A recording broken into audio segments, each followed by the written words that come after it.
Hey everyone, I'm your guest host, Dean Alioto.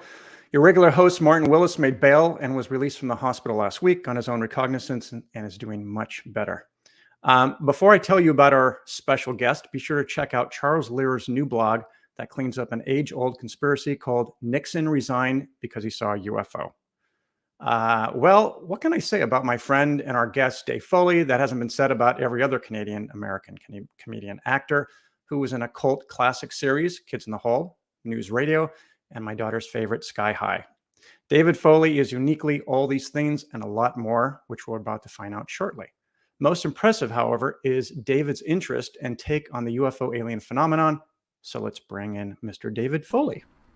Hello. Hey, how are you? I'm very well, Dean. How are you?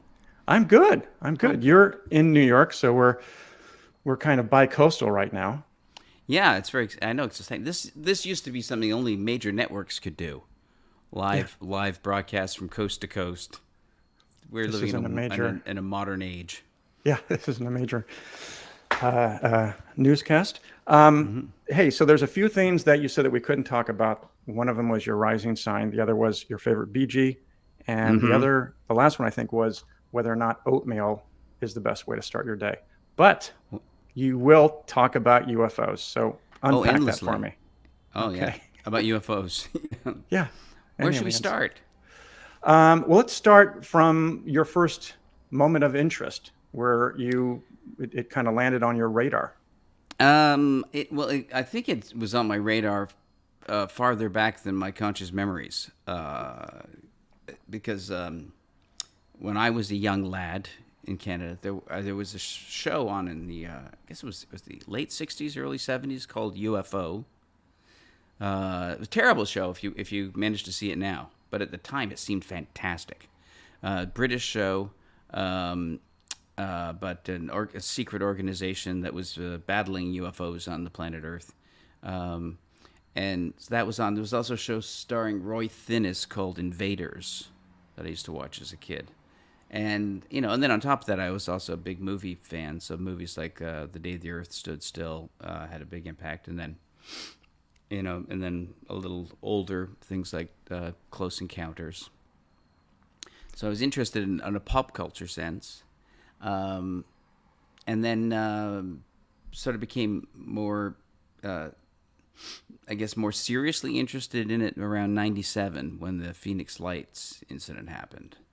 Mm-hmm. And that kind of, that was one where I started going, I mean, I always thought it was a fun topic and interesting, but assumed most of it was just nonsense.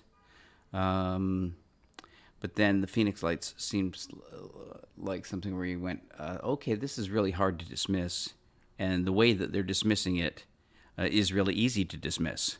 The explanations that were being put forward at the time by the government, and that were being swallowed, whole by the press, it just didn't make any sense, and that's where I first started to really realize, no, the explanation that what people saw was UFO simply makes more sense than any of the other explanations people are putting forward, because everything else requires at least 4 or 5 steps of weird coincidences and bizarre misperceptions on the part of thousands of people. You had to accept that Right. as the basis for accepting the story, the prosaic story for what people saw in Phoenix. Whereas that they saw a UFO, you really just had to accept one thing, that thousands of people described the exact same thing, so probably that's what they saw. Right. Well, it's interesting because everyone comes to it in different ways, different sometimes different gateway drugs. But it seems like cinema is one of the main ones in that TV show, especially UFO, which looked like Mike Myers went back in time and did a spoof Oh, about UFOs. Mike was influenced by it when he Oh, was was he? when oh yeah, the guy who was supposed to be the Playboy character in the old UFO show was what kind of inspired Austin Powers. Yeah. Mike was inspired by these guys who, back in that era in British television, you only knew they were sexy because people in the show kept telling you they were. They were, like middle-aged, overweight, badly dressed, horrible haircuts. These were the sexy fellows. In And that those, was that inspired Austin Powers. yeah, in those onesies that they would wear. I Yes. love Yeah. in the trailer, the opening credits, you're literally following on this woman's derriere for no reason. They just cut to it. Yeah. Yeah. Yeah. Well, I guess he'd been working with puppets for so many years, the producer. I forget his name. But he was the Oh. guy who produced Thunderbirds Are Go. Oh, I didn't know that. No kidding. Yeah, UFO was his first live action show. And Okay. Well, that so explains a lot. finally, I mean, he'd been sexually ogling marionettes for so long. So when he finally had a real woman in front of his camera, he went crazy. There's only 2 states left where that's legal, by the way. Yeah. So you're watching these shows, and are you watching them as someone thinking that beyond this, when I go out at night and I look at the stars, there's something there? Are you thinking this thing is fun as entertainment? Is it a profound thought or I interest? think it was mostly entertainment, but it was also, as a kid who was also very interested in science, but still getting D's in science class, that it was clearly just an unacceptable proposition that we were the only intelligent species in the universe. You know, it's just too much real estate. And even as a child, I understood that in something that big, if something happens once, it happens an almost infinite number of times. Right. So we have that n equals 1 example on Earth, which means that there is it's just mathematically unacceptable. Yeah. That there isn't a lot of other life, and a lot of life that's a lot older than us and a lot smarter than us. You're a fellow on the spectrum dyslexic like myself. Yes. And I always attribute my interest in the stars and stuff with daydreaming, because you're in class and you're not able to auditory wise really take in stuff. It's more visual for us, right? Yes. And so you're looking out the window, you're thinking about thoughts that have nothing to do with why you're there for 8 hours. Yes, your mind is wandering and synthesizing like weird, disparate notions and synthesizing them into new ideas, and which it's what makes dyslexics very creative generally, and very frustrating for school teachers And parents. Yes, and parents And spouses. Yes. So for everyone really. There's really nobody that doesn't find a dyslexic to be a pain in the ass. except for other dyslexics. Yes. Yeah. I'm cool with your dyslexia. So as you're getting older and you're, starting to kind of form little things, it's kind of like along the way, it's almost like you're on this trail and you start picking up things and going, oh, I like this. I'll put this in my pocket. I'll leave that. And one of the things you pick up in your pocket is comedy. So I want to talk about kind of how you got into that and how that put you on a trajectory that led to this career that you've had, this really great, fun career. Yeah. Well, part of that I would attribute to dyslexia and ADHD as well. I mean, because both it's that inability to filter out what other people consider extraneous information is kind of, I think, is one of the keys to being funny. And it's not like something you learn. It's just that I think a lot of dyslexics just tend to notice things other people don't notice and organize ideas in a way that other people wouldn't think of. So it's comedy is surprise to a great extent. So as a kid, I was always growing up. We moved a lot, but whenever we would move, kind of being funny would be how I would manage to make some new friends and try to not really fit in, but at least be able to talk to people and not get your butt kicked on the first day. Yeah. So I was always, although oddly enough, as a kid, I was one of the bigger kids. I just stopped growing at a very early stage. Peaked early? I never really had to worry about getting my butt kicked. I was always one of the biggest kids around. I was like 5'7" in grade 7, so. Oh, geez. Yeah. but it was, yeah, I was always the funniest guy in my circle of friends, wherever I moved, and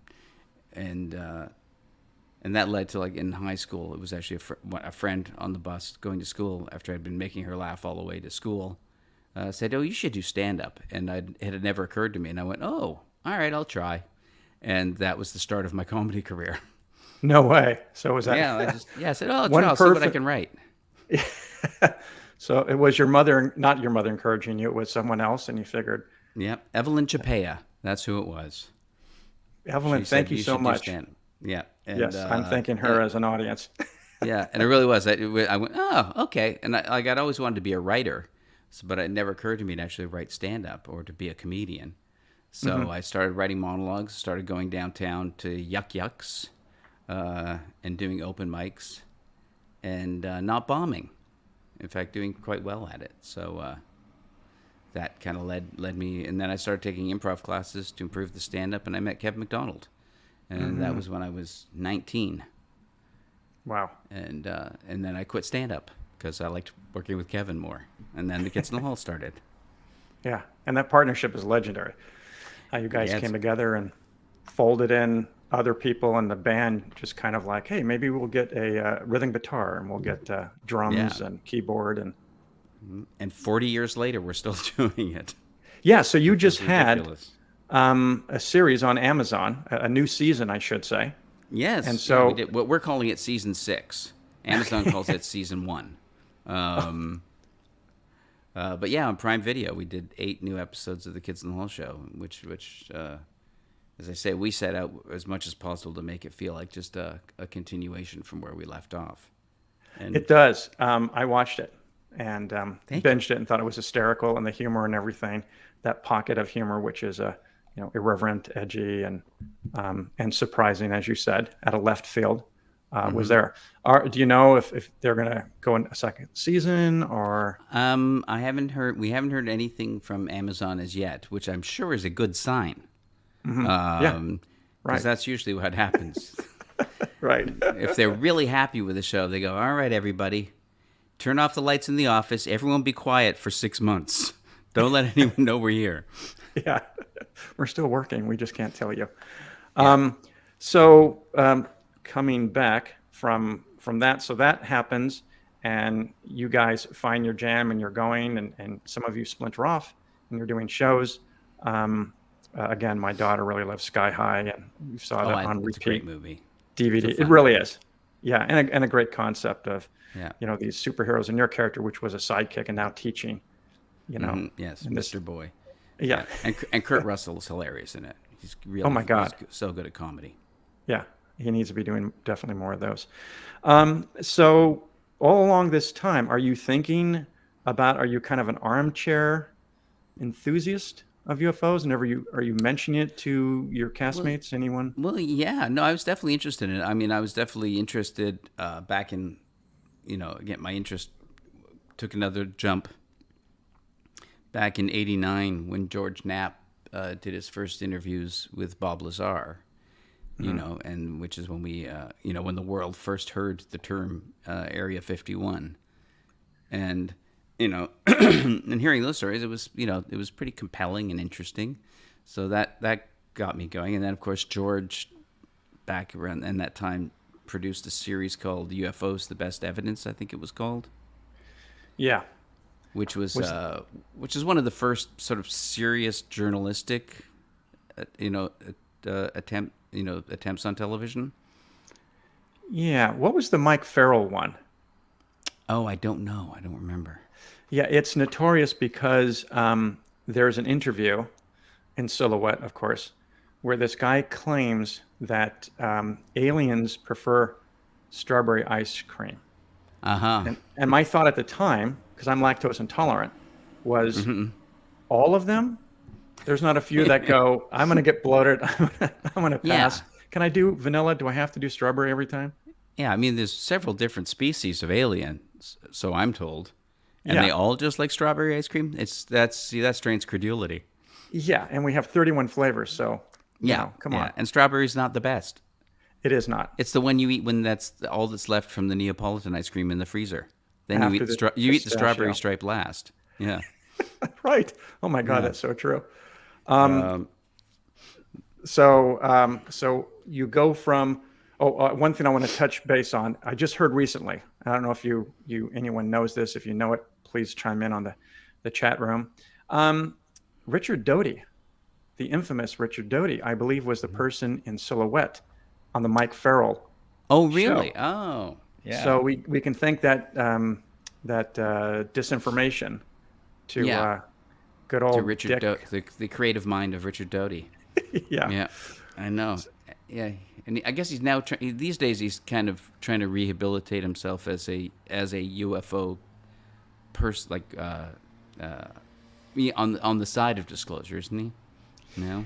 No, I think he's kind of, because he was, one of the Mirage men, as they say, Yeah. working in conjunction with NSA. Greg Bishop wrote a great book on it. I think I think it's just kind of like, well, he's the closest we're going to get, even though this guy basically caused someone to kill himself. Yeah, he's a monster. Yeah. I don't Yeah. know why he's welcomed. He's got that smile that he fixes to his face every time he goes out and everything. And now I'm Yeah. going to be tapped for surveillance because of that comment. Yep. You No, too. but he is. I mean, that's the thing. Part of what I mean. I mean, I've had this conversation with my friend Jeremy Corbell Never heard of him. in the past. Yeah, and about the fact that to a great extent, comedians sort of played a pretty effective role in the work of people like Doty, in picking up the misinformation and picking up the misinterpretation and the mischaracterization of UFO experiencers, and Right. running with it for the cheap laugh. And so I feel like everyone who sort of like people talk a lot about disclosure and all that, and I think to me one of the more important things is to try to undo some of the damage that the should I wait for this motorcycle to go past? Can Sure. you hear it? Excuse me. There we go. But just the fact that people's lives, like obviously Doty deliberately drove a man to suicide, but just so many people's lives have been damaged by seeing something that they couldn't explain, and then being marginalized and humiliated for talking about it. Right. And, so if they did talk about it, their lives could be ruined, and if they didn't talk about it, their lives could be affected because they had this amazing thing they saw that they couldn't talk about. Yeah. Well, there's in my upcoming 3-part doc, there's a great bite that I snatched of our interview that we did with you, where you're talking about how it was fodder, it was fair game, and you started to kind of reflect on that and go, wow, did I, in some way, my contemporaries contribute to that inadvertently? We did. Oh, I think still, and even going up to even I think like Saturday Night Live was still making snide jokes about the New York Times article, and still, and basically, if you go, I think probably it would be easy to go through the history of major UFO sightings, and then find jokes being made about it on the Tonight Show or Merv Griffin or or any of the popular talk shows of the day. You would hear the jokes, basically saying whoever says they saw this are crazy. Yeah, and it's weird because we have acceptance and an agenda right now. At least that's what the government is telling us about not ridiculing people who are reporting UFOs. But when it comes to experiencers, it's still that thing where, if someone tells you that here was a craft that I saw and here's what happened, I was taken and went through these things and everything. It's horrific, and I have PTSD, which, by the way, you can't fake, and you can actually see on MRIs and brain scans. It's like if you were to say to someone, "Oh, really?" in another context, "Oh, really? You're abducted. What did the van look like?"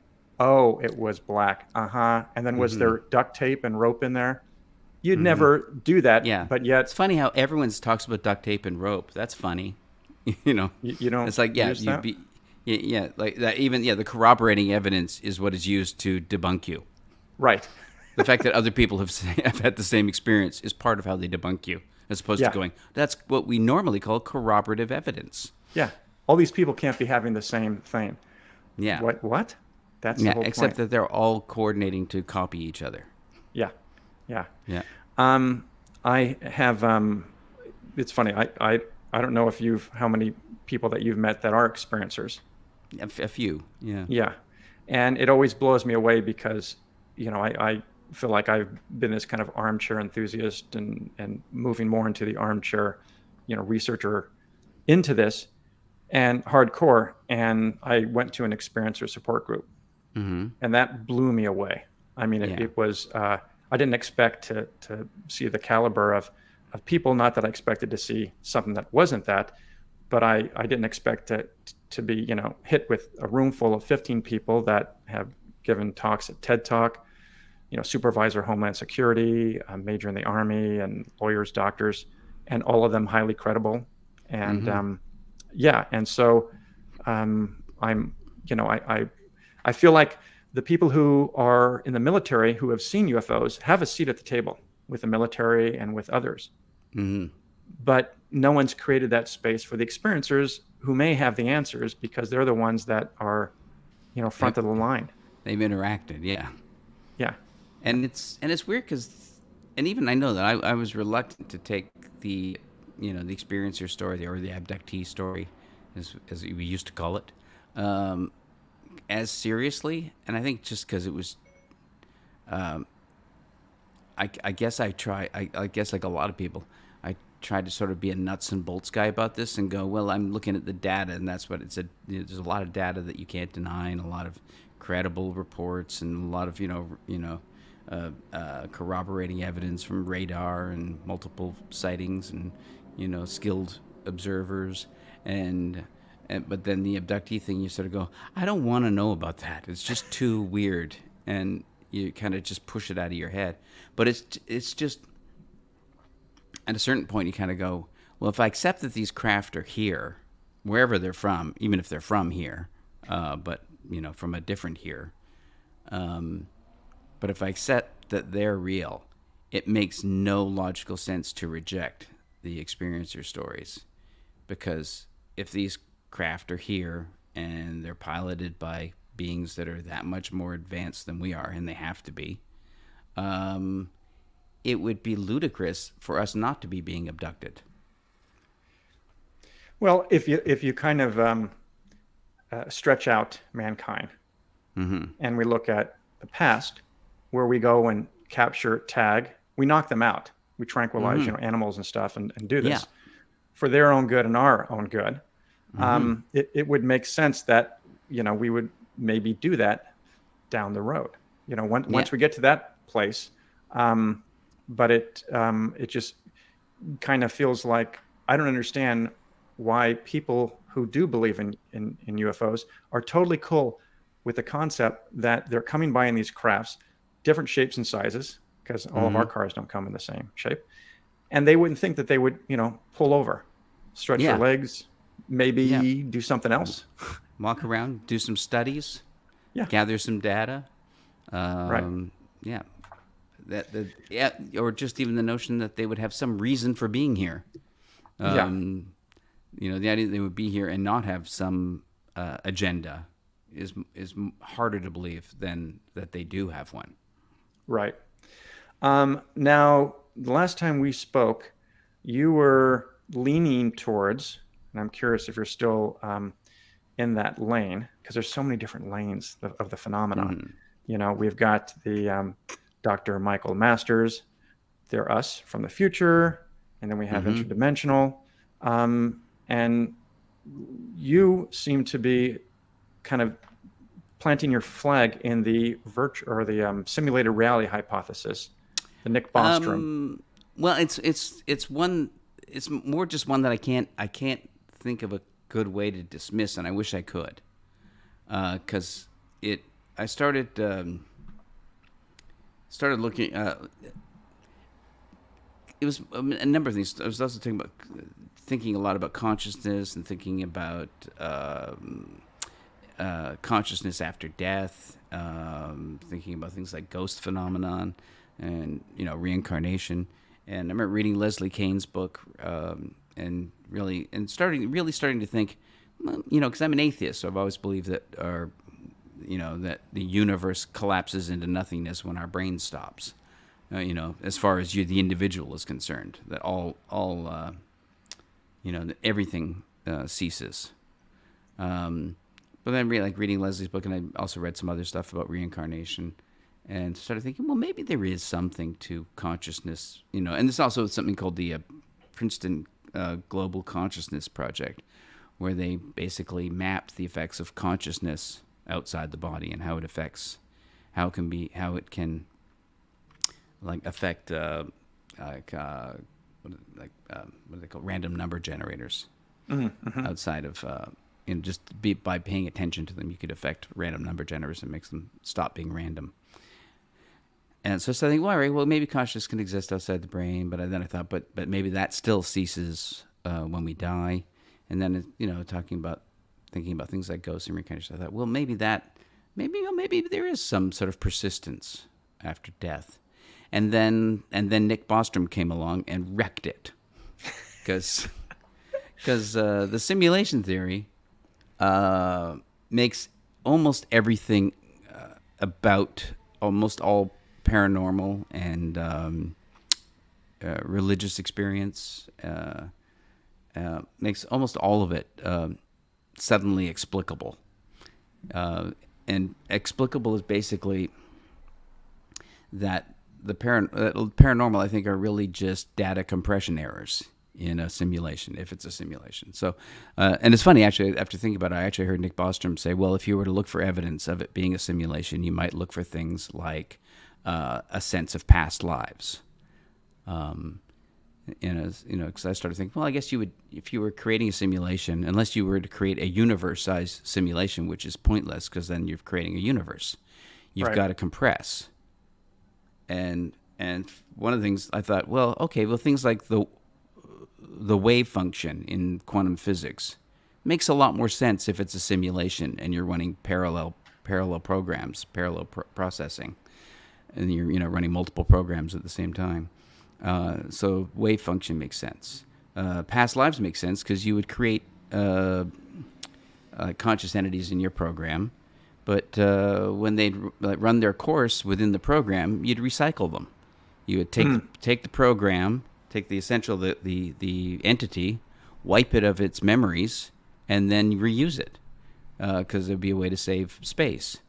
But sometimes the entity might not get wiped properly, so it might carry some memories into the next cycle, and so that would be perceived by the entity as having had a past life, like a corrupt file where you're seeing some of the other.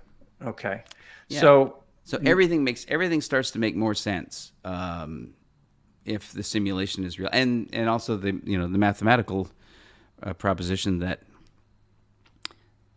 if one simulation is ever created, then the likelihood is that it's very unlikely that anyone, the majority of conscious beings in the universe, the majority of them are most likely in a simulation, because there would be vastly more simulations than original universes.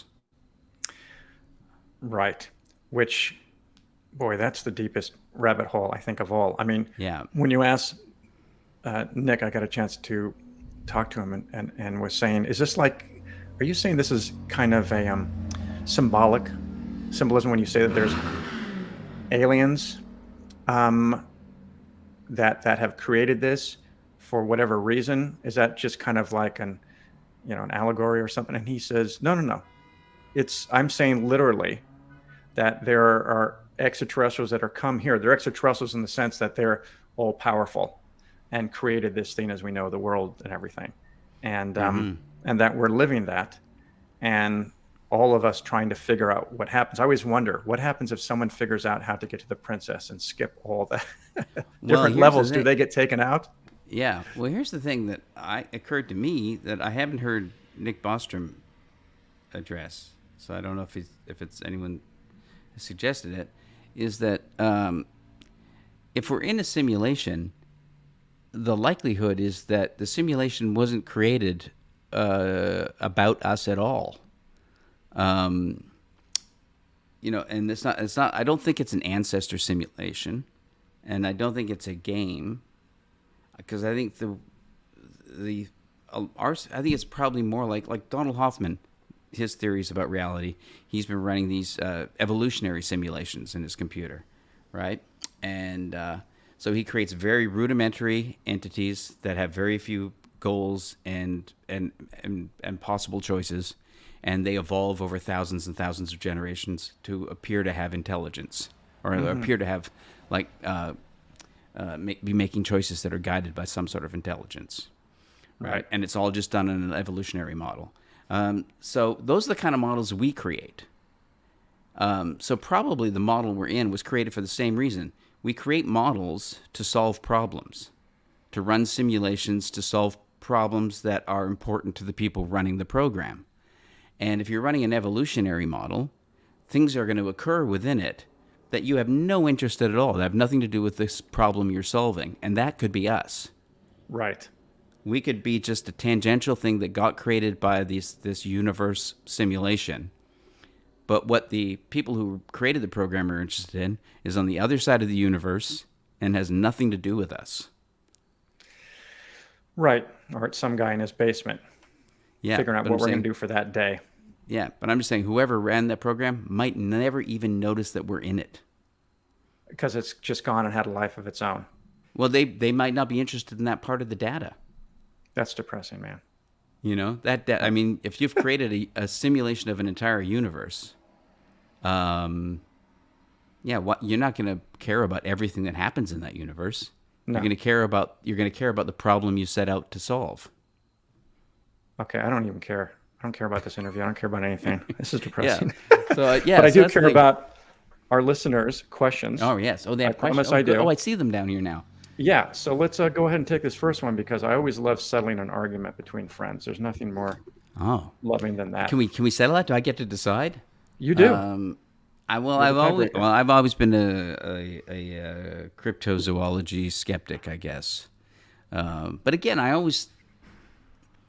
I never dismiss anything that persists in in culture or multiple cultures.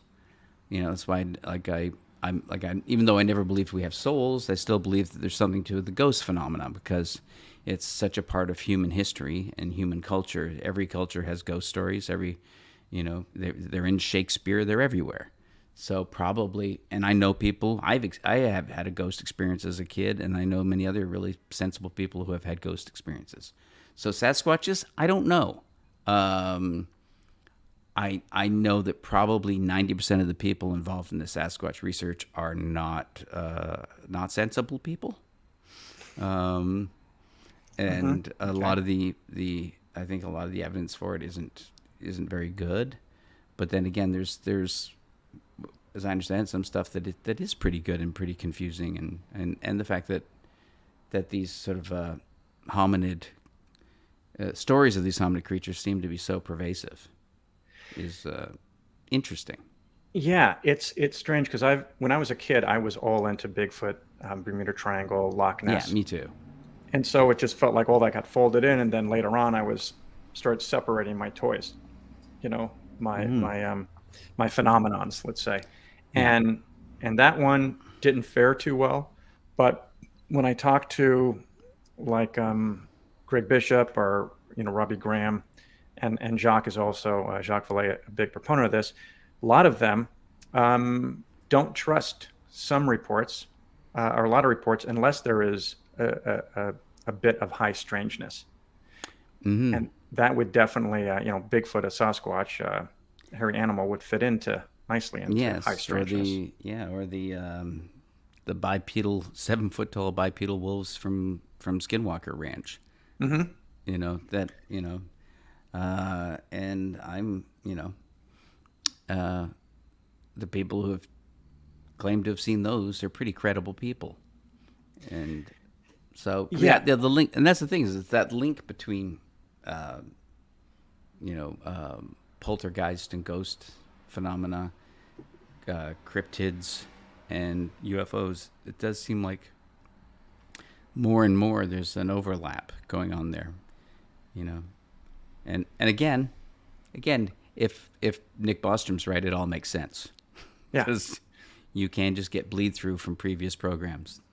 It's kind of like the universal, like the string theory, where we're trying to have a universal theory for everything, and Nick might be our savior if you really need that in your life. Yeah, it's a very dissatisfying. It is. It result, just but closes it makes the loop. so much sense. But it makes. But again, as I said, quantum. When I hear about quantum mechanics, it makes no sense to me except as part of a simulation. Then it makes sense. Right. All the weirdness of it and all of the stuff that where quantum physicists basically just have to go, well, it seems like it's happening, so we just have to pretend we know why it's happening.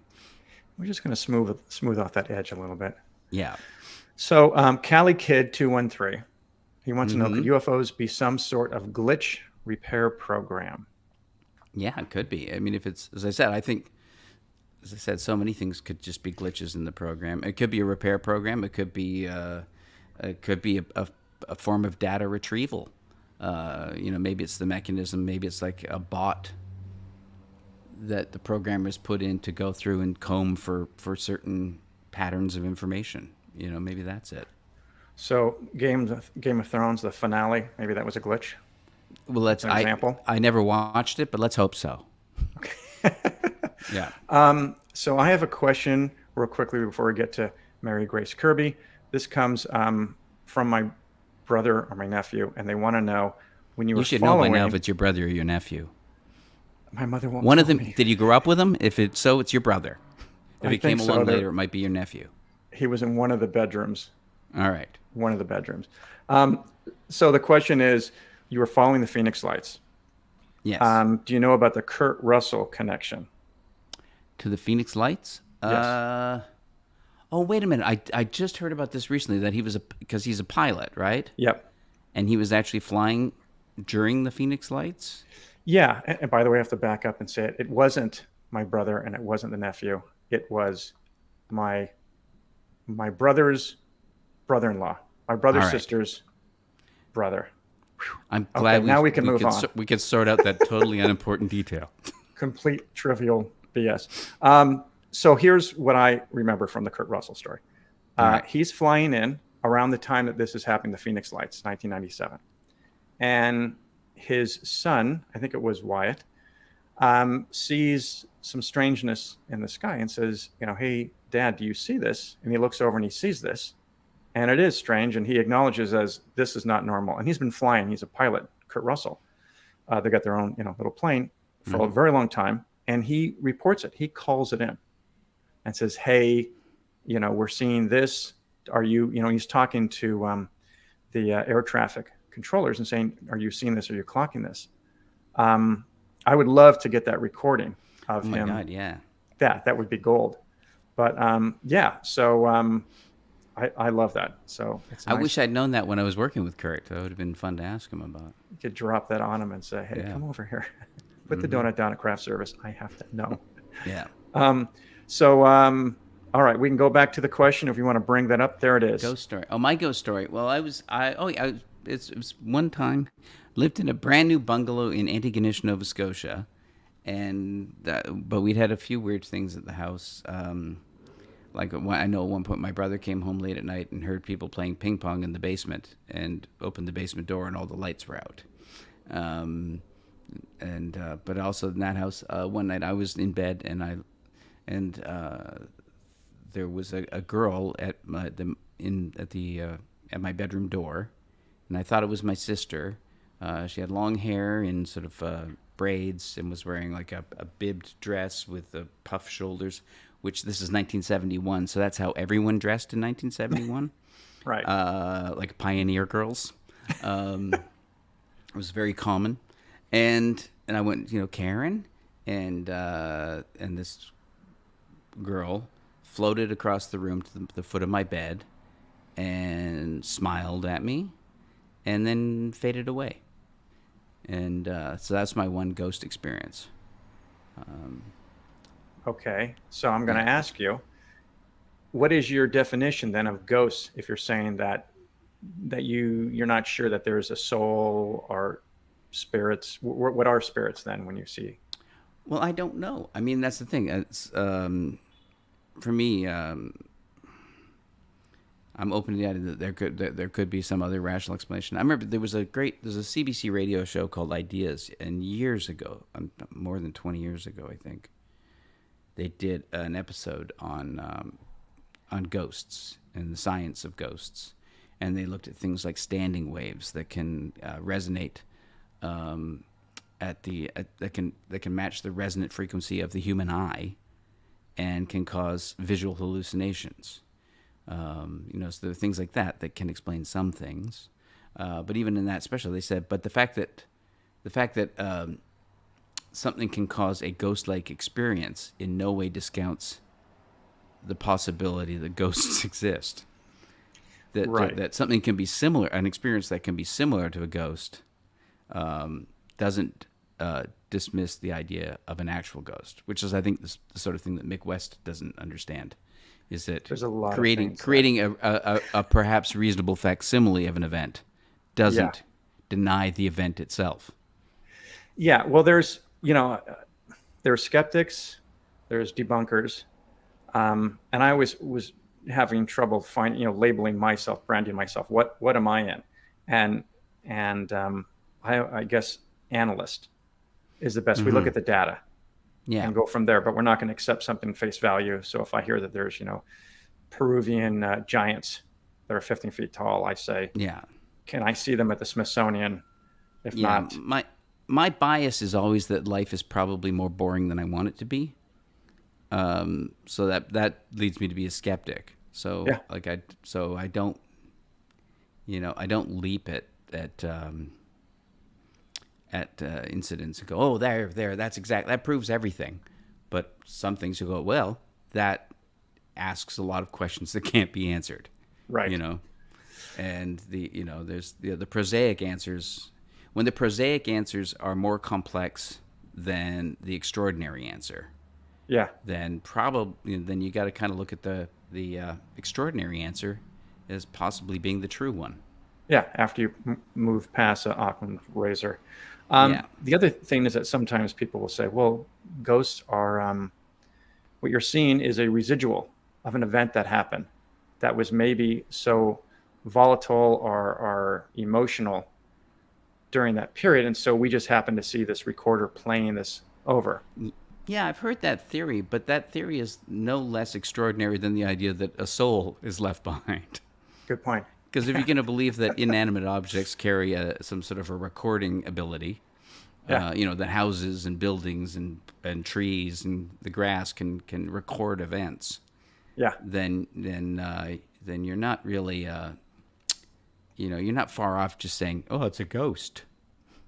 Right. No. And then when you conflate the two, which you can, because in a lot of reports, people have said that they've seen spirits, deceased loved ones on these crafts when they're taken. Yeah. And so that is where I really get confused, because you're basically saying, because a lot of people say, well, the aliens, these the others, the visitors, as Whitley Strieber calls them, can change and can make you see this. They're like tricksters.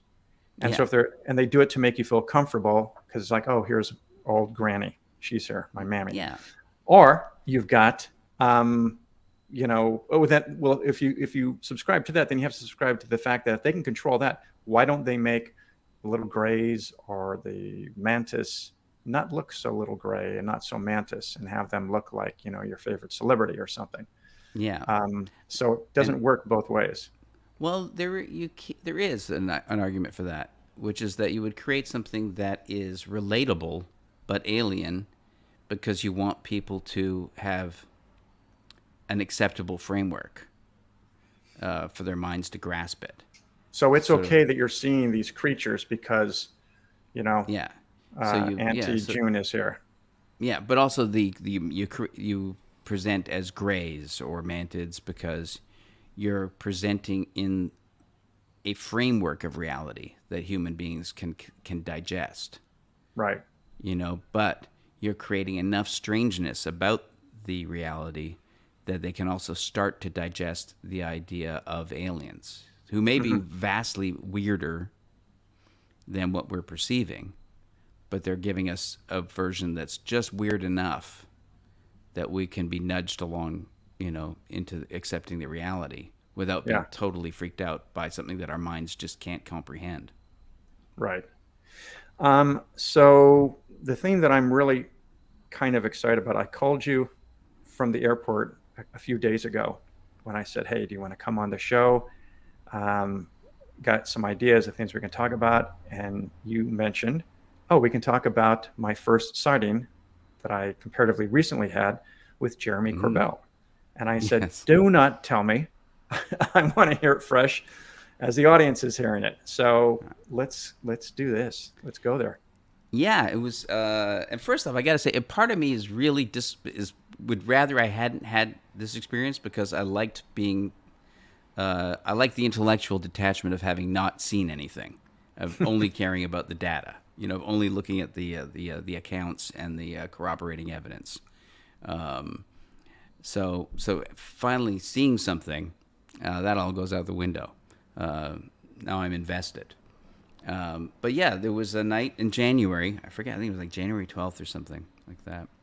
I was out visiting Jeremy Corbell, and I'm sure most of your viewers and listeners probably know Jeremy. He directed the film Bob Lazar, Area 51, and the Flying Saucers, and has been releasing some of the most sort of provocative video evidence. He and George Knapp Ranch and he and George Knapp have been putting out a lot of the videos that have been since declassified by the Pentagon. So, and Jeremy had also was frustrated that he had been dedicated his life to the subject, but had never seen anything himself either. And one night I was out visiting Jeremy, and we were out just walking his dog late at night in the countryside on a very very, very, very clear, starry night. And it was like we were out, and at one point I was watching the commercial jet traffic in the distance, going back and forth, and it was such a clear night. And I just sort of said, Jeremy, this would be a really good night to see something. No. Yeah. And within 5 minutes, Jeremy goes, Dave, turn around. And I turn around, and off on the horizon, it's basically the same direction that I'd been watching the commercial traffic, there was this really bright object. Still, I could still see all of the commercial traffic in the background, all the stars in the background. And but this object was sort of an orangey, golden, glowing object, and on the front of it were 3 white lights. Or at least what we assumed was the front, because that was the side that was coming towards us. It could have been backing up. I don't know. I didn't hear a beeping sound. Beeping. Yeah. But so, and we watched it at a distance. And all the time we're watching it, I kept thinking, all right, as this gets closer, it's going to resolve itself into something boring. I just have to let it get closer. But it kept getting closer and closer, and it just kept getting weirder and weirder. And one of the really interesting, and this is going back to the idea of your consciousness not being in your control, is that as it got closer and closer, and I didn't really think about this till after it was over, but neither Jeremy or I neither of us were getting excited or commenting about what we were seeing. Except at one point, Jeremy said, sort of unprompted, he goes, I'm not even going to try to take a picture of it. Which, in my head, I thought, that's a weird thing to say. And especially because this is what you've dedicated your life to. But again, I didn't respond to that either.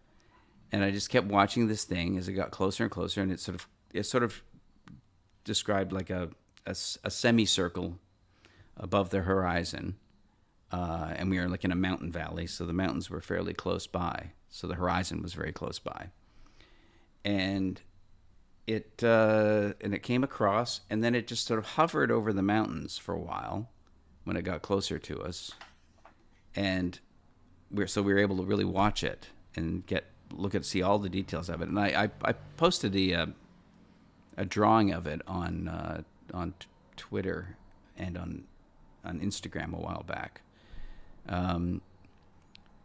But so it hung there, and it was the body of it was orangey golden, and it was like glowing. It would like pulse with light, the body of it, and the white lights on the front of it would also pulse at a different rate on the front, and after a while it just descended behind the mountains, and only after it had descended behind the mountains, then Jeremy went, "Dude, we just saw a UFO." And it was only after it was gone that either of us commented on it. And it was a weird sensation, because the weirdest thing about it, as weird as the seeing it was one thing. And I think it was about the size of like a Greyhound bus or an 18-wheeler.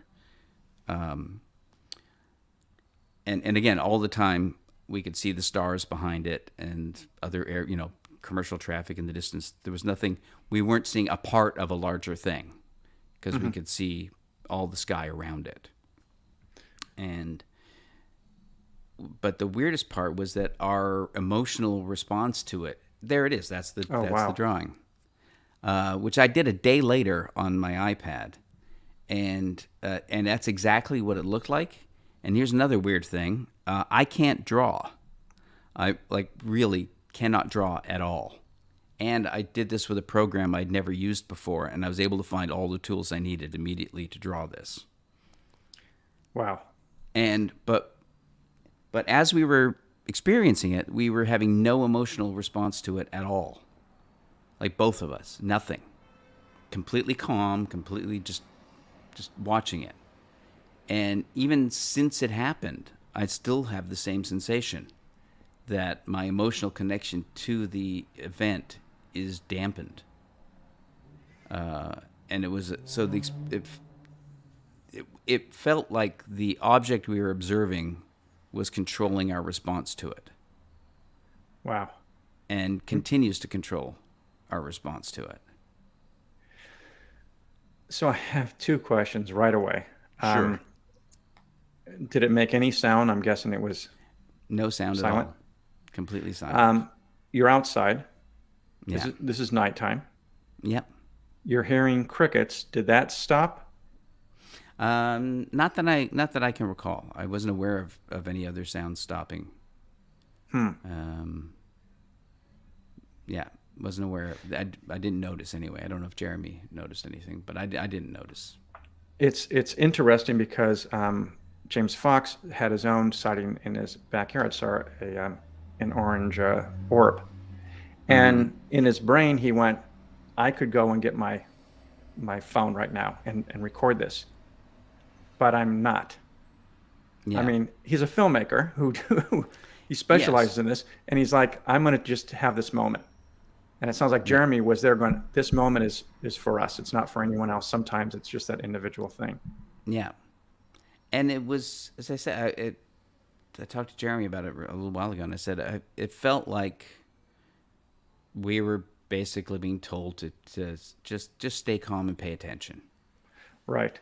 I'm going to pause here, and we're signing off from KGRA right now. Right. And remember, everyone, Patreon, please send in if you can, and for the program and Martin Willis. And also, I want to say big shout out to the International UFO Congress Convention, which is still going on. So grab those tickets, folks.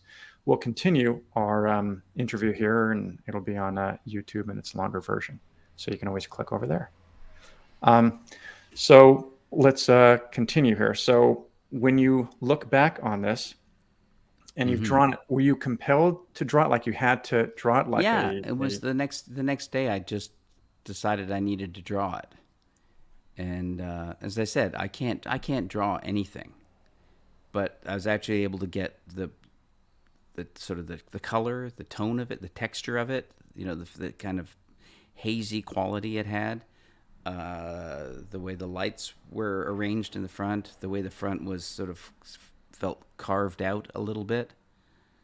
I was able to get all of that in this drawing, and and sent it, to Jeremy right away.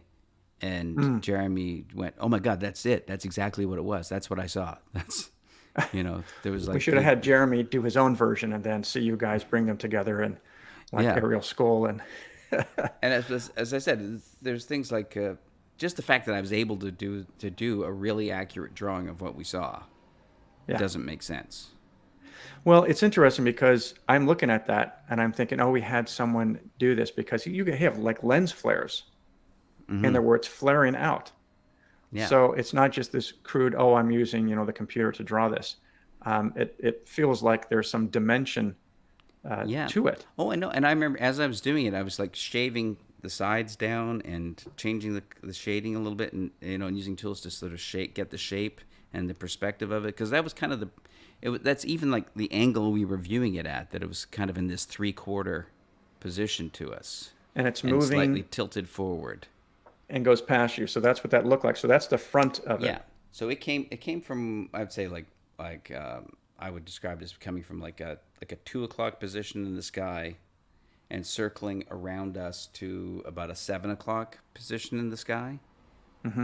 And but as it came closer to us, it held this sort of 3/4 angle that I drew. So that we could see the front of it, but we could also see the shape of it really clearly. A little bit of the side. Yeah. So Yeah. we had a 3/4 view of it, which is the view they want you to have in your passport. Yeah. We have a question here. Sure. Dave, I need to ask, if simulation theory is true, then what is it simulating? I guess I don't have to read these because people can see them. Yeah. So Well, here's my question. I mean, I don't know anything, but the thing I'm curious about is, and the thing, as I said, the thing that appeals to me, we talked about earlier, is that I'm assuming that the simulation was created for the same reason we create simulations, which is to solve problems. That's the main reason we create models, computer models. It's not for I mean, video games are a market, so you create simulations for that as well. But most of the models that are made on very powerful computers are made to model things like weather patterns or the Big Bang, or various phenomena in cosmology, and it's how we figured out that 95% of the universe is missing is by running models. right. So I'm assuming that whoever created this, if we're in a simulation, whoever created the simulation created it to solve specific problems. And perhaps it's a simulation that they can use and reuse and run to solve various different problems.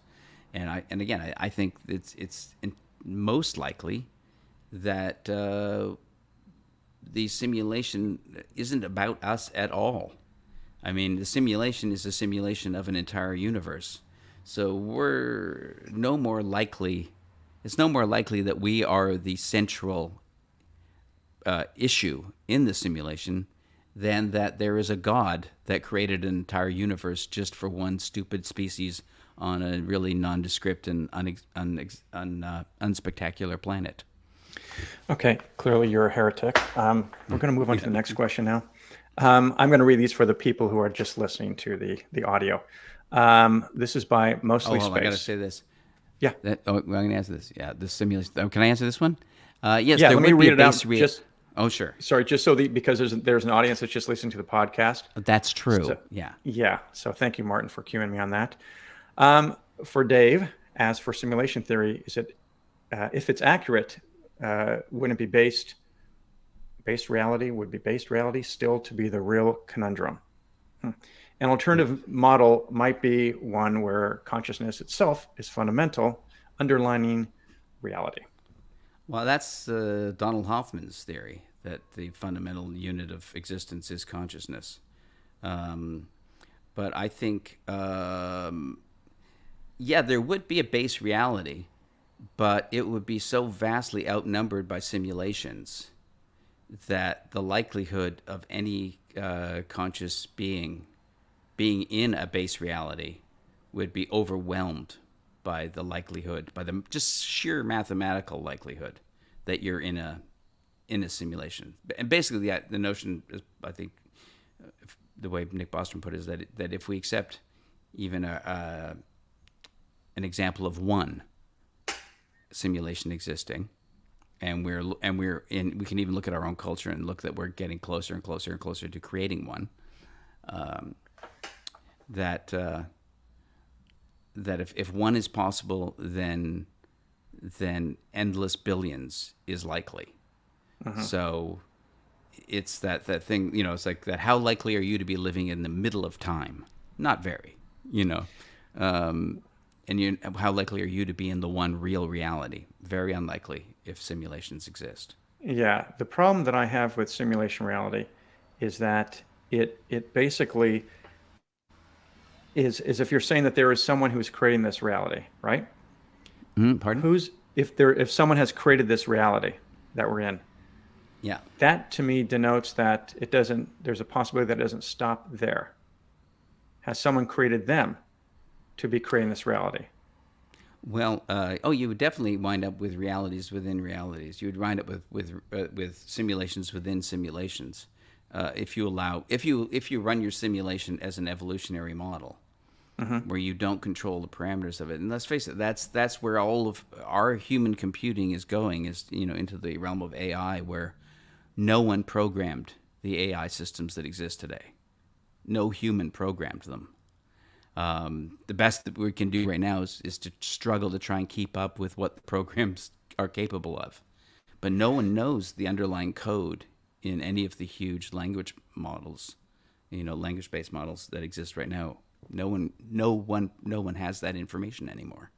What do you mean by that?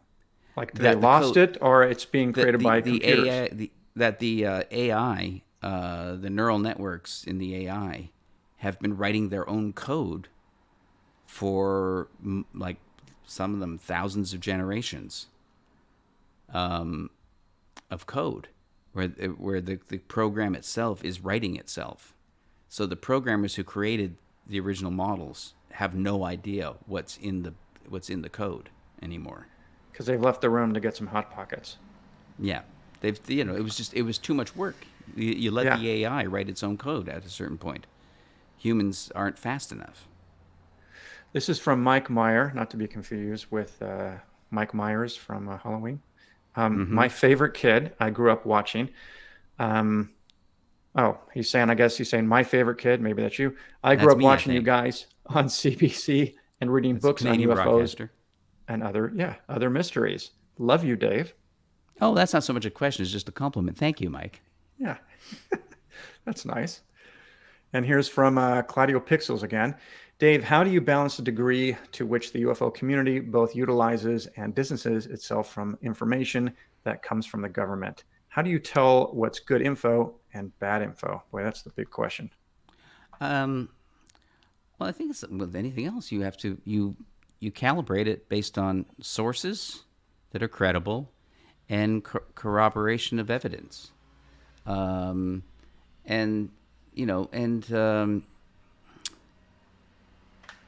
say a blanket mistrust of government is as pointless as a blanket dismissal of the phenomenon, and is unfounded. Yes, government does lie a lot. Yes, government does keep a lot of secrets, but government is not wholly an evil creation. It is a creation of humans, arguably for humans, but people do make weird decisions once they have power.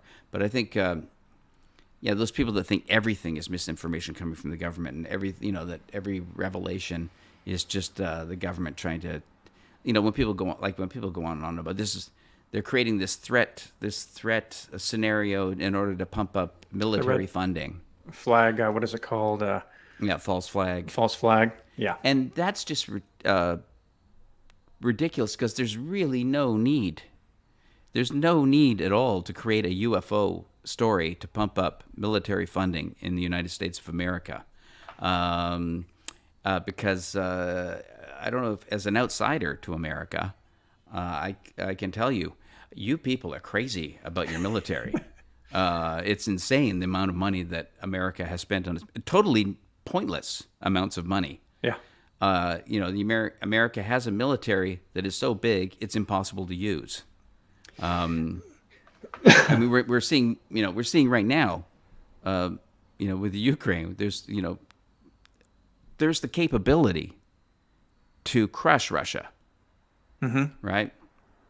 Totally exists, and with so much redundancy, but it's impossible to do politically. Yeah. Well, So we're pumping way more money than we're ever going to use into the military, and people are getting as rich as they possibly can on that military spending, and that's been going on, since Eisenhower warned about it. right. And it's interesting because speaking of Eisenhower, you look at that, he's of World War II era. And if you look at World War I, that didn't happen. I mean, Franklin Roosevelt, who at the time was, he held a position that was working with the defense, and it really wasn't the defense as we know it today, was trying to come up with ideas and stuff. Like he had a proposal that got shut down that he wanted to have tons of boats, basically what would become like the Coast Guard, that would be going off the coast, observing and stuff. That didn't fly. But he did get 70,000 water, mines that they would just, hang and everything. And some of those were found, some of them weren't, and friendlies got taken out by our own, but that was it. And then it didn't become a business until World War II, as you know, where it just became like, okay, this could happen again. Let's make sure it doesn't. But I also think the atomic bomb was when that happened, it was like, we are now on high alert constantly. Yeah. And largely because of ourselves. And also, the other thing is that when people misunderstand what the term threat is from a military standpoint. And so of course, ATIP and OSAP, framed their mission in terms of things like threat assessments and weapon development, because that's how you get funding. And it doesn't mean that they're saying, certainly someone like Lou Elizondo is not, running around saying the aliens are coming, they're a threat, we need, but threat assessment is what the military does. That's basically their job. Their only job is threat assessment. Yeah, and the prevention. They do. The Pentagon 20 years ago did a very, very detailed analysis of global warming as a threat assessment. Now, they're not saying that the climate is, an enemy, but they analyze global warming and what threats it posed to the stability of America. So everything in. If the military is going to be involved in it, it has to be from the standpoint of assessing a threat, because that's their function. That says a lot about the military, that they spend 20 years on this and they still don't think it's a threat. Yeah, well, the military does, but the government doesn't. The government doesn't. Yeah, the Pentagon outlined, literally, they described 20 years ago things like global water shortages, increased fire hazards, growing mega storms, and climate refugees. And they were discussing this 20 years ago and presented it to the government, and it was, it wasn't a secret. As I said, it was outlined in great detail in a 2-part CBC documentary, the same show, Ideas. You Canadians did a great 2-part, analysis of that threat assessment that was published by the Pentagon. But nobody in American media picked up on it, and nobody in the American government cared about it. No, we're watching MASH reruns. This is a question from Sample Something. How does the UFO community sort through bad data, like government planting and false reports that can discredit the movement? For the most part, it seems terribly. Yeah. Not a good track record. As I said, there's two ways you can look. You can just reject things that if you just have a knee-jerk paranoia about things, then you'll just reject anything that doesn't fit the pattern that you've already accepted. And I think I think, as with anything, with UFOs or anything at all, anything you ever want to think about, your first goal should be to reject your own ideas, to do everything you can to disprove everything you believe, all the time. Yeah. Always be open to the fact to just that you're infinitely capable of being wrong about just about anything at any given moment. And I think if you approach any idea from that vantage point, you're going to look for better evidence. Yeah, I find that I do this thing where whenever something new comes along, the internet, the interwebs, I always kind of gauge my enthusiasm. Mm-hmm. And so if I get really excited, I know I need to check myself. And I need to go, okay, hold on. Emotionally getting connected to this because it's fun and it's this and that, and that's great. But let's really do this. And it feels like a lot of people, especially once they start getting into this field, which happened to a huge degree after, December, of 2017, you have a whole bunch of people, millennials, Gen Zers who come into the fold, and they're looking at this and they're going, oh my God, if this is true, how far does it extend out? And I'm constantly like, I'll have some people that'll, connect with me and say, oh, I didn't know you were into this stuff. And I say, yeah. And then they hit me with a few things. So does that mean this or that? And I'm like, no, it doesn't mean that. It means what we know so far. And what we know is still evidential in the sense that it's mostly witness. No one has a leg that we know of in the private sector of a leg of, a tripod leg of one of the crafts that we can see that's readily available. Yeah. Though that, that may change in the near future. Yeah. We may learn more things. And again, it's the same thing. I mean, there credible evidence from credible witnesses certainly did not start in 2017, didn't start with David Fravor.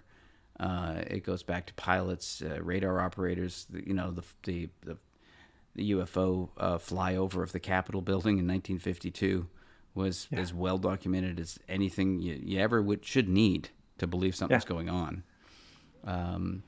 And, with radar evidence, scrambled pilots, skilled observers. And, and when you have debunkers going, pilots aren't better observers than anyone else, that's where you go, oh, okay, so you don't know anything about what pilots are. Because they, in fact, are highly trained because it's how they stay alive in the sky. Yeah, when they're my favorite is when scientists say, that to these pilots, well, you're not a scientist. And I'm dude, you're not a pilot. Yeah. So I think if I'm out there and that's my airspace, I know what's going on. That's my job. I think I'm probably a better, gauge barometer of that. Also, when people talk about, well, there's supersonic, technology that we've had for a while, but the supersonic extends to this, here to here. It doesn't go here and then left and right and then hold and then continue going. Yeah, it doesn't hover. It doesn't come from space to sea level. Doesn't do any of the things that are clearly and provably observed. Yeah, and as you pointed out, this has been reported for decades. So it's not like these came out at the same time, the technology. Ray Nash had a question. He wants to know, what is your favorite encounter of all time? What's the one that's like for you, the big mothership that's really compelling?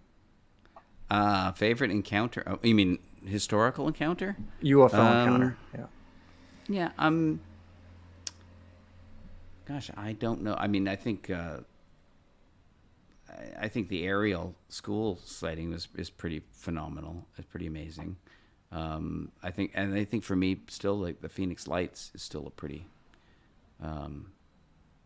major, and still frustrating because there were still journalists who will keep debunking with the same story. They were flares. And, and even the governor of the state has come out and said, no, they weren't. There was a craft. And he admits that he saw it as well. Yeah. And thousands of people saw it. It traveled over a 200-mile stretch of Arizona and was observed for the entire flight. And because the wind came and took the flares and kept them all in uniform. Yeah. Because that flares don't fall. They also don't. And their illumination is constant. It's not flickering in any way. Yeah. And people say, "Oh, well, they have parachutes." Well, I don't know if you know this, but the one thing I learned about World War II was paratroopers that came in parachutes. They still went down slower, so they wouldn't die, but they still went down. Yeah. And all the people that saw it, the eyewitnesses all said it blocked out the sky. Right. That there were lights, but that the lights were organized, they were in a pattern, and that between the lights, the sky was blacked out. There was something there obscuring the sky. There was a solid object. Yeah. The one case that I also put up there, but I do put Ariel above all else because it's the real life Close Encounters of the Third Kind in my book, is the O'Hare airport, Chicago O'Hare. Oh yeah. It's a great where it punched the hole through the clouds and and the debunkers are pretty feeble.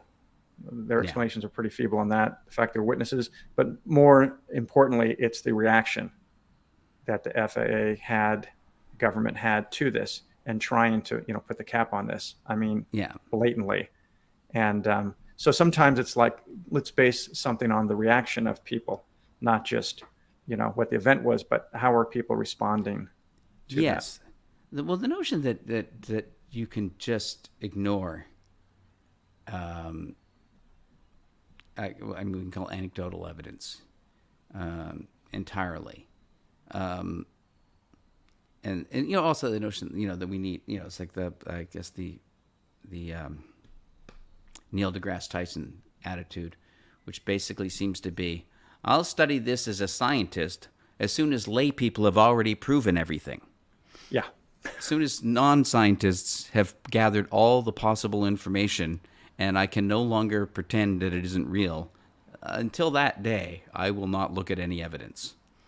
Meanwhile, there's Michio Kaku, who, is a co-author of string theory, who's actually doing things and creating theories and stuff that exist and are practical and being utilized, are saying, no, he has no problem with accepting the fact that the government has come out and said, we're acknowledging that it's not ours, it's not our allies, and it's not our adversaries. So it's something else. And it's like, that's not Yeah, and again, it's the people who just insist on the government can only lie. No, there's no advantage in the government saying, they really are loath to say there's something in the sky that we don't understand and we can't defend you from. Yeah. It's not something they want to admit to. No, and they haven't. They haven't forever. No, and now that they're being forced to, we should just accept that this is not their first choice. And again, there's other governments that have done this. Like the French put out the Cometa report in the early 2000s. Yeah. That basically was a sort of a pan-scientific military report over many years that came to the conclusion that UFOs are real and most likely extraterrestrial. And that came out a long time ago, and that's the official stand of the French government. And we've been working here in the States. We've been working off the official report for decades. Yes. So it's So that's the thing is it's I forgot what we were talking about now. Well, just like Neil deGrasse Tyson is. Oh, Neil, like Michio Kaku. Yeah, he said, look, here's the evidence. We have data. Yeah. Here's data. We've tracked these things. We've seen their motion. We know how fast they move. We know how they navigate, and we know roughly how big they are, and we know that they can function in space, the atmosphere, and underwater. And we know this not from just anecdotes, but from data. We know this from the most skilled operators of the most advanced radar systems on the planet. Yeah. The very best people at reading the data read the data, and it told them that these things are coming in from space and going underwater, and that they're making right-angle turns at hypersonic speeds, and that they are basically instantaneously accelerating and disappearing, and showing up, at points that demand a certain amount of intelligence about the practices of the U.S. military. They're showing up at cap points. Yeah, they're playing. It seems like there's a deliberate play going on, or they're making a point. Yeah. My mother saw a UFO in the 70s. It's not Mm-hmm. fair because she knows that I was the one who wanted to see it. And Yeah. anyway, I won't. And she got to be young in it, the 70s. That wasn't fair either. she Those did. groovy times. Still needing therapy over that. And so her sighting was a craft, and this is Half Moon Bay, California. And she's with my stepfather, and they see a craft come down and go into the water off the ocean, the coastline. My stepfather, being the hippie that he was, ran out saying, take me," which freaked my mother out. Mm-hmm. And so I guess I had heard about the underwater submersibles from way back then, but now I feel like that to me is an exciting frontier, especially with what Dr. Kevin Knuth is doing, and the UAPX team and Kevin, everyone. That to me holds more promise, I think, than some of the other technologies, because if you look at the planet, what do we have mostly of? Water. And as Mike Masters says, everyone thinks it's coming from another planet because they're looking up when they see these things, but we don't know where they come from and where they end up going. And the one question that I have is, if you're moving through the water faster than a torpedo, you're probably taking out some fish because they can't get out of the way. Yeah, unless you're displacing the water. I mean, I guess the thing is that you're not just really displacing the water in a traditional sense. Right. So, so the fish might not be affected by it at all, because there would really be no sense of disturbance as these craft are going by. Yeah. It'd be more like if you're standing on a flexible sheet and something comes by and that sheet just gets pulled aside as it goes past you. It warps around it. Yeah. But and that's the even still, like, I know, like, was it like I'm excited that Avi Loeb is getting involved, but I still find it frustrating when he tries to force physics as we believe them to work onto observations, as opposed to just taking the observation for what it is. Saying, well, this can't be what they saw because, if it was traveling that fast in the sky, it would create a plasma that would be visible in the light spectrum. And then but then we go, well, the observations from our best systems tell us that these craft don't care about the laws of physics.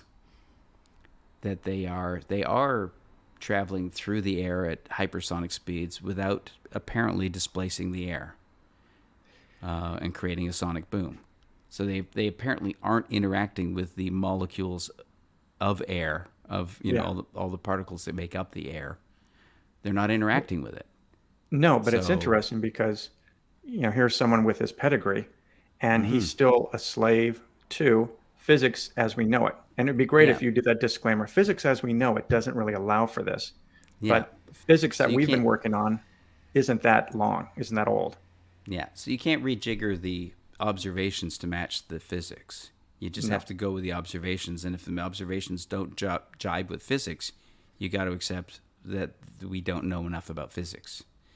And that shouldn't be so hard when we acknowledge that we've managed to misplace 95% of the universe.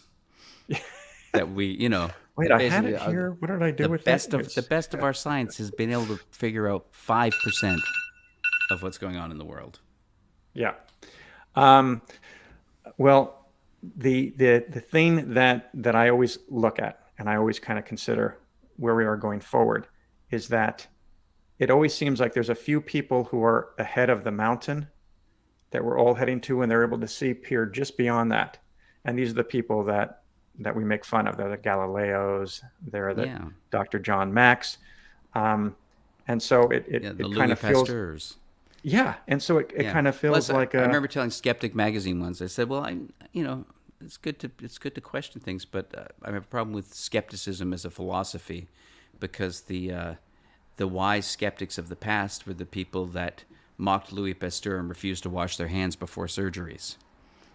or have masks on, which Yes. really only have to do with splattering, um, the saliva, the Yeah. big, stuff there. It's not there to kind of wipe out everything. Yeah, but Um, just the fact, yeah, it was the people that mocked germ theory were the skeptics of the past. So you don't yeah. want to be those people. No, can't see them. They don't exist. Yeah. Yeah, yeah. So, we got another question here from Ray Nash. Has Dave ever talked with Dan Aykroyd about this subject? No, I never have. I have talked with Dan Aykroyd. Uh, I don't think Dan ever remembers meeting me. I've met him many, many times over the years. All you comedian actors, you don't hang out? Not all, No. no. But I am very good friends with Dave Thomas, who is very good friends with Dan Aykroyd. And I have talked about these things with Dave Thomas, who is also really interested in the UFO story. Dave Thomas, some of you might know, if you're Canadian, you probably know SCTV. Oh yeah. He was also half of Bob and Doug McKenzie, the Strange Brew, and was on was it Grace Under Fire, Yeah. sitcom back in the '90s. So he's a very good friend of mine. Also, there was a question earlier. Have any other cast members of Kids in the Hole had any sightings, seen anything? Not that I'm aware of. Not that I'm aware of. I know there are other people I know in show business who aren't public about it. Mm-hmm. Other people in comedy and in music that Yeah. have. So the thing that I find really interesting is it's always amazing how you'll find out that there are certain people, whether they're celebrities or politicians, like who knew back in the day that Harry Reid, who wasn't in his inner circle, was into UFOs and aliens. Yeah.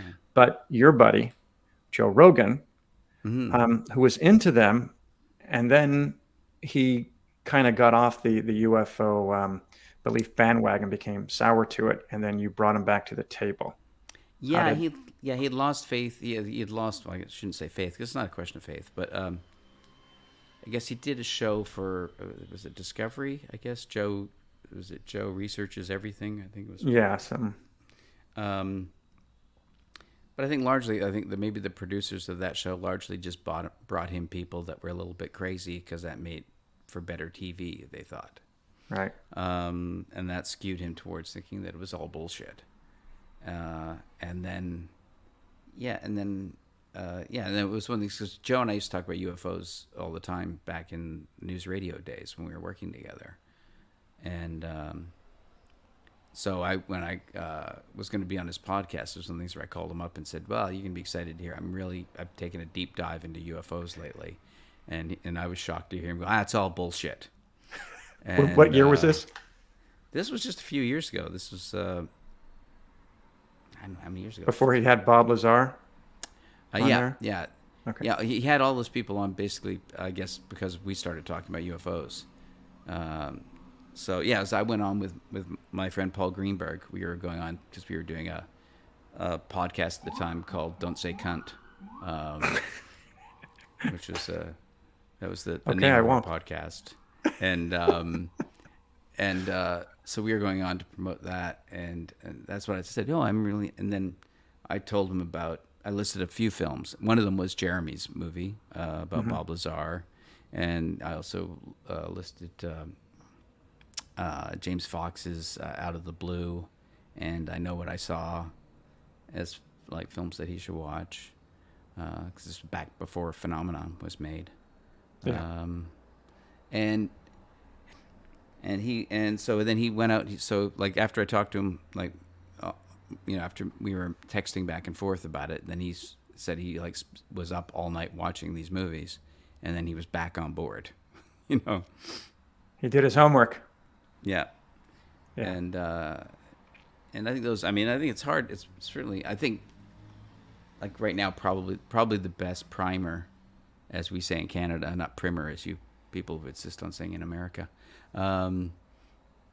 For people who aren't aware of the whole history of the modern UFO phenomenon, I think the phenomenon's a great starting point.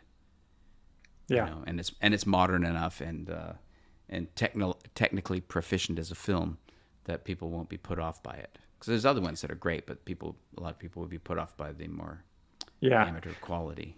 I kind of consider that the encyclopedia of UFOs. If you want to know everything about UFO, some of the highlighted, the solid cases that are backed up with highly credible people, that's a great gateway, Yeah. to get into it. Like like aerial phenomenon is the one Yeah.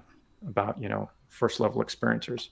And there's also the Westall School in Australia. There's another great Yeah. story about, again, like that one was, I think it was something like, oh, that's right, I'm mirrored. The West, which was in the 60s, I think, Yeah. right? Late 60s, And that was something I like believe. 200 students witnessed Yeah. UFOs touching down outside an Australian school, Yeah. Um, Ray Nash has more questions. He just keeps manufacturing. He's got a right. machine actually that cranks them out. And his question was, would you ever host a UAP or UFO documentary or live event? Well, you're in my yes. doc, and you won't be in anyone else's doc until we Yeah. release. Which I've been toying with the idea of trying to do a series, a UAP series. I mean, I often sort of get dissuade myself of it because I keep thinking there's so many people that would be much better to host one than me. But then I think there might be people who will listen to me who might not listen to people that are actually smarter than me and know more than me. See, I have to disagree. Not that you're not, but that you are, because I remember when I spoke in 2018 at the International UFO Congress Convention, I was talking to Alejandro Rojas, and he said, "Hey, come out for the 25th anniversary of your film, the McPherson tape." And I said, "I'm not sure about that. I'm not sure that's a good idea." And he's like, "Why?" And I said, "Well, because they, I don't know what their reaction is going to be, because I had done this thing, and then it was, co-opted, and it went out and was believed to be real. And I am the first and only filmmaker that I know of who debunks their own film. And I don't know if they hold on to their beliefs so strong, it'll be brittle and break. And I'll show up, and for 75 minutes, I'll be, looking across from people that want to murder me." And he said, no, they're great people. And that's how I kind of got into the, UFO space and the UFO community. And I spoke, and I said, I don't take myself serious. I take my work serious, but definitely not me. And the thing that I kept thinking that I wanted to do in working in this space and doing these documentaries that I'm now doing is bring levity to it. We can have fun with this, because it is fun. Let's not kid ourselves. Yeah. And so I think you would be a perfect host for a show, to be looking at things and finding those, those moments of humor and levity along the way, because Well, I think, I mean, as I said, I think there's so many people whose knowledge of the history and who have actually done the work, in the world, who I think, people can, and there's so many people doing great podcasts, and yourself included, and thank you. And Martin and Alejandro Rojas and Ryan Sprague, people doing, like, the only thing I can bring to it is a certain level of celebrity while I still have it, because it's fading, and a certain reputation for being intelligent. I can bring that to it, and so I can maybe get people who might not listen to someone else, might listen to me, and then maybe in that way I could steer them towards people that could actually enlighten them better than I can. Well, what's wise, if I may say about you, sir, is that you spend most of your time on coming up with questions instead of coming up with answers. There's a big difference. Yes. Yeah. I think that shows an questions are open. much more interesting than answers. Yeah. Yeah. Yeah. And that was, like I've tried to tell my daughter. I said, you never learn anything from the arguments you win. You come out of those arguments knowing exactly what you knew going in. Right. But the arguments you lose, you come out knowing something you didn't know before. Yeah. and that's how I kind of view everything. I'm not looking to reinforce anything I already know. I'm looking to, you know, it's the thing. Like when I was talking about my UFO, encounter on Twitter, there were certainly a bunch of people who say, "Well, why aren't you out? Why aren't you talking to MUFON? Why aren't you getting proof on this? Aren't you concerned about this? Where's your evidence and all that?" And I said, "Well, I'm not here. I'm not on here to try and prove anything. I'm really just showing up because I saw something and I'm not afraid to talk about it. And I know a lot of people out there have seen things and they are afraid to talk about it. Mm-hmm. And I'm just trying to set an example of someone who saw something and isn't afraid to talk about it." Yeah. And hopefully just the very act of doing it. And I said, I don't care if people believe that I saw what I saw, or if people want to come up with tortured explanations for what I saw. It's not of any interest to me. I just really wanted to I guess by example, show that it's okay. Your world's not going to fall apart if you talk about it. Yeah, well, it's interesting because one of the best bites, I think, in the new aerial phenomenon, Randy Nickerson's film, which you can now get. I think it's aerialphenomenon.com. You can look it up, but it's available now, and it's fantastic. It's a documentary. It's not a UFO beautiful documentary. Yeah. It happens to be about that, but it's stellar. There's a bite where one of the former students says, "It's not my job to convince you. Yeah, I can't do that. So I can only make this available. I don't care to do that. I'm just sharing this experience that I had, period." Yeah, which is the best you can do because I'm a professional comedian. I don't have access to the most advanced radar equipment in the world. I don't even have access to a decent pair of binoculars. I'm not gonna get this and again, it's people who say, "Well, we've all got these great cameras in our pockets." I said, no, they're shitty cameras in your pocket, which is why we used to get much better UFO photos when people carried film cameras around with lenses on them. Yeah. We're now carrying something that is designed for you to take a picture of your dessert. Yeah. Or yourself eating dessert. Yeah. And they're useless. You can't take a picture of the moon and convince people that the moon exists with these phones. All you'll see is a featureless white disc. Yeah. I'm not, proving these things isn't my job either. And again, I like that in that documentary as well. It's that, it's just the fact that people's lives have been disrupted by these events, and people have suffered from these experiences, and not from the experience itself, but from the reaction of people who didn't share it. Yeah. People have had their lives tortured. Have had people that should love and care for them, like the woman in that documentary. The fact that her parents weren't capable of giving her what she needed, weren't capable of embracing this life-changing experience that she had. And that's painful, and it's too many people have suffered.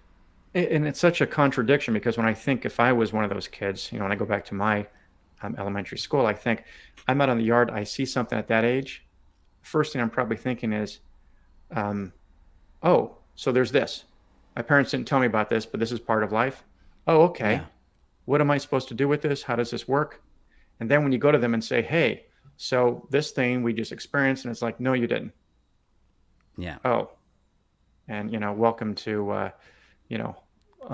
not having your back, not you needing to curb your beliefs and how you share them. Yeah, and that mismatch of what your reality to be and what you're told your reality is could be compared to someone going to their parents and saying, "I'm gay," and being told, "No, you're not."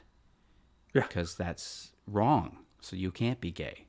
Yeah. And living with that disconnect. So I think it's a similar kind of to have that disconnect with your parents, the people that you trust and you expect to lead you through discoveries. Yeah. When they're the ones shutting you down. Right. Well, as we wrap up here, I do want to ask you, going forward, what do you, not to say, take a look in the crystal ball, but what would you like to have happen with the phenomenon? Where would you like to see it go? Um, I mean, I think I would like to know what's going on. But there's always the possibility that when we do find out what's going on, it might be terrifying. Right. You know, it might be. You know, I had actually had I had dinner with Lou Elizondo a little while ago, Hmm. and Lou talks about that fact that he thinks humanity is at a pivot point, and Mm. you know, in human history, and if he's right, and we are, then the thing about pivot points is they can be very disruptive, and they can be terrifying, and if you know. And if we do find out what's going on, and it turns out there is something malevolent in it, there's no turning back. So I'm not sure if, you know, I think I want to know in my lifetime. I know he's on my speed list dial of people that I'm ready to, to reach out to if things get really weird, and so I can say, "Hey Lou, so what's happening, dude? Can you Yeah. please forward or, send me Yeah. the memo, the email, because I didn't get it." Yeah, it was definitely getting to meet. It was dinner with Chrissy Newton and Uh-huh. Jeremy. We had dinner with Lou, and it was pretty amazing. Was Sean there? Sean Cahill? No, I haven't met Sean Cahill. Oh, you I'd should like meet to. him. He's great. Yeah, I would He's really great. like to. Sir Dave, thank you so much for sharing, I guess, over an hour and a half of your time Oh, here. really? Yeah, Oh. it's been great. And I look forward to hanging out with you so I can say, wouldn't it be nice if a UFO just popped up? And Yeah, hopefully you will I say to know. me, take a look behind you. Yeah, Jeremy keeps saying I got to get back out because I'm the summoner. So, Yeah. All right. but it's good. It's been great to see you. It's I miss our hangouts in Los Angeles. Yeah, well, we'll have to do that, or I'm gonna have to get out to the East Coast. All So right, thank you again, brother. Appreciate it, and be well. And we'll you talk too. soon. All right. So I just want to do another reminder here that the International UFO Congress Convention is happening. There's still tickets available, and thank you to all the listeners. And Martin, continue to get well, and I will see you guys possibly next week.